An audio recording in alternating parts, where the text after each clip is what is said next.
So it all came down to Australia, where, to be sure of the championship, Mansell would have to finish third or better. In its second year, the Australian Grand Prix was once again held in Adelaide, the pretty city on which, according to the locals, it had never rained. I met the local representative of FISA. You're gorgeous. The entire country had gone car race crazy. In the whole Grand Prix season, it had scarcely rained anywhere, not even in Monaco. But now, in the city of surefire sunshine, the sky looked the reverse of radiant. Fans thronged the shopping malls to buy raincoats. Out at the track, I made my last pre-race promenade of an exciting season. But for the true fan, the season is always exciting.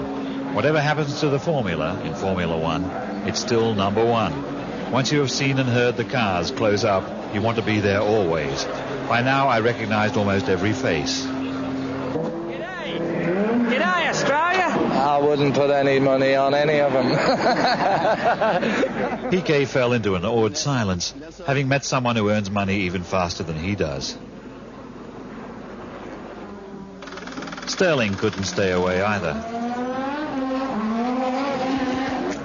Speaking through an interpreter, Bernie had a word with Honda-san, who had flown down from Tokyo to see his engine win. Or was Bernie buying Honda? Bernie organized the whole Grand Prix circus for a group photo. The class of '86.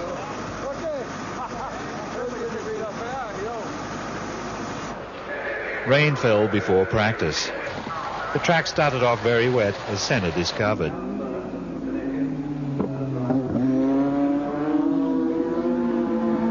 It was still wet for Johansson, who slid into the wall with a fearsome crunch.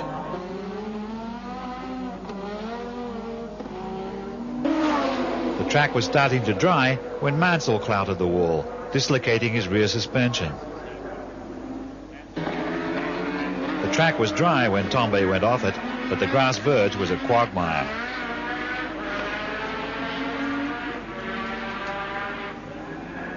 Between practice sessions, clouds stored up more rain so that they could dump it on the cars. I had hoped that these two were my fans, but it turned out they had mistaken me for Christian Danner. Prost didn't really need to separate the two Williams Honda drivers. They were friends again, or at least trying to look like it. I can't believe they are much quicker than us. So in this fact, I would say that they're going to fight together and it's going to be good for me.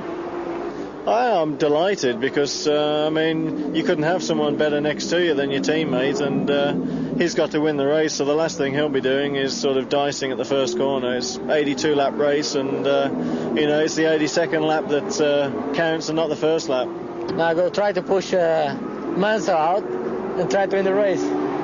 He was joking, of course. Race day dawned gloomy, but at least the rain did not actually fall on the morning warm-up lap. Mostly it just sort of leaked. Rosberg had won this race last year and would like to win it again as he said farewell. Prost was under an umbrella and under pressure, although his interpretation was that everybody else was. Piquet was second on the grid alongside Mansell and would be unlikely to say after you into the first corner.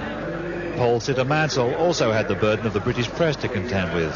Can Nigel do it? They were screaming helpfully.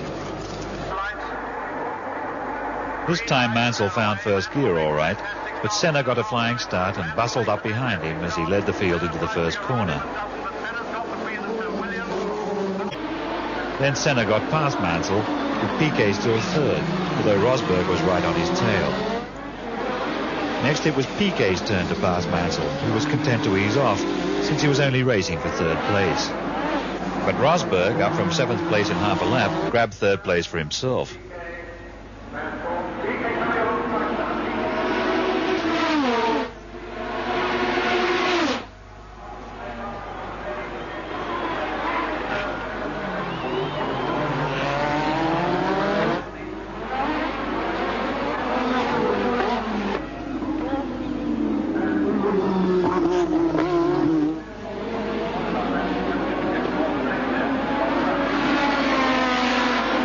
There had been 3 different leaders in the first lap, in a wickedly fast race that only Rosberg seemed to be finding to sedate. Rosberg went past Senna into second place.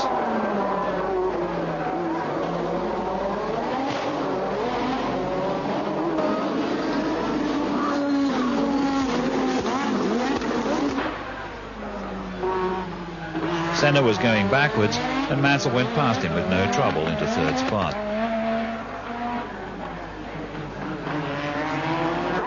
Rosberg, his tyres at screaming pitch, went past Piquet into the lead. Prost went past Senna to take fourth spot. Up at the front, Rosberg was romping along. It was a street circuit and the old street fighter was in his element. Piquet demoted himself from second to fourth by doing an elaborate spin, a lapse which he made up for by his uncanny skill of keeping the Honda howling in its usable rev range while the world swiveled around his helmet. Prost made an early pit stop with a punctured right front tyre. This dropped him from second to fourth, and he must have already been seeing the World Championship trophy leaving his sideboard for the Isle of Man. But it didn't stop him concentrating. Piquet came boiling back into the main action. Prost's prediction came true as Piquet raced Mansell and went past him into second place behind Rosberg. Rosberg's right rear tyre delaminated itself. A nice way of saying it didn't actually blow out, but it blew Rosberg out of the race. Lapping Alain, Mansell was coming up behind Prost when the World Championship blew up in his left ear.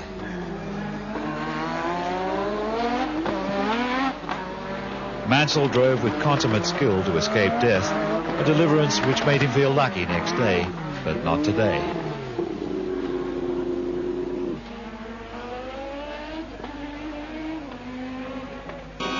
Piquet, suddenly circumspect, came in for a precautionary pit stop to check out a vibration. He dropped to second place behind Prost. Next year, Nigel.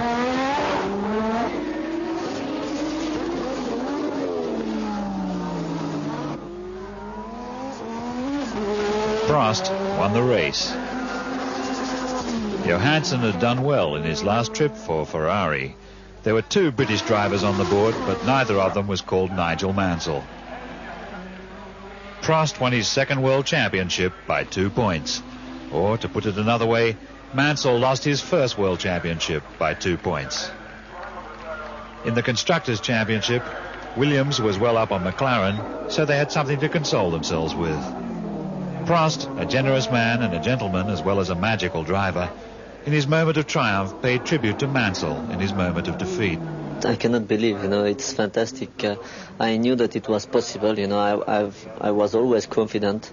I was confident about my car, about my team. They've done a fantastic job, but I knew that I need luck, a little bit of luck to win this championship, and I had some luck today. So it's really fantastic. But that's my luck. I'm very sorry for them, for KK, because he has done a fantastic race, especially the beginning, and very, very hard first lap.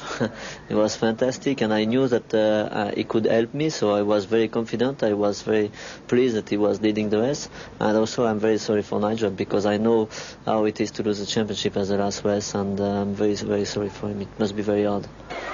So all the belligerence turned to bubbles and all the fraughtness to froth. It was the last sponsored spume of the year, and they gave it all to Balestri.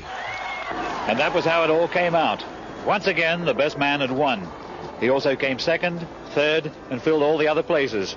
Next year, there would be new cars, new drivers, new sponsors. Everything has to change, but everything stays the same.